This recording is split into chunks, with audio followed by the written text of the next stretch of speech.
بسم اللہ الرحمن الرحیم 1400 سال میں امامت کے بارے میں بڑا ضد کیا گیا۔ مولا علی تھے، مولا کے دور میں دوسرے امام بھی تھے، اور پھر مولا نے بہت کچھ بیان کیا، لوگوں نے ضد کیا۔ امام حسن کے دور میں بھی لوگوں نے امامت کی جھلک دیکھ کے، امامت کے نور کو دیکھ کر ضد کیا۔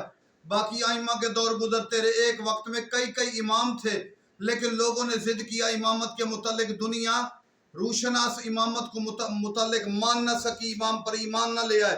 لیکن جب امام مہدی علیہ السلام کے دور آئے گا، ظہور کے بعد مشرق مغرب شمال جنوب میں کوئی ضدی نہیں بچے گا، امامت کو تمام مان جائیں گے۔ امام زمانہ پچھلے کمالات کو بھی منوائیں گے، اپنے کمالات کو بھی منوائیں گے، اور رجت کا دروازہ بھی کھولیں گے۔ جس شہنشاہ کے آنے سے پچھلی اگلی تمام کسریں ختم ہو جائیں گی، پچھلے تمام ادوار کی اچھی چیزیں اور اپنے دور کی عظیم چیزیں اور قیامت تک کے دور کی تمام روشن چیزیں واضح ہوں گی۔ مہدی آل محمد، جن کے آنے کے بعد امامت کے منکر دفن ہو جائیں گے، وہ عسکری کلال میرا مولا مہدی ہے۔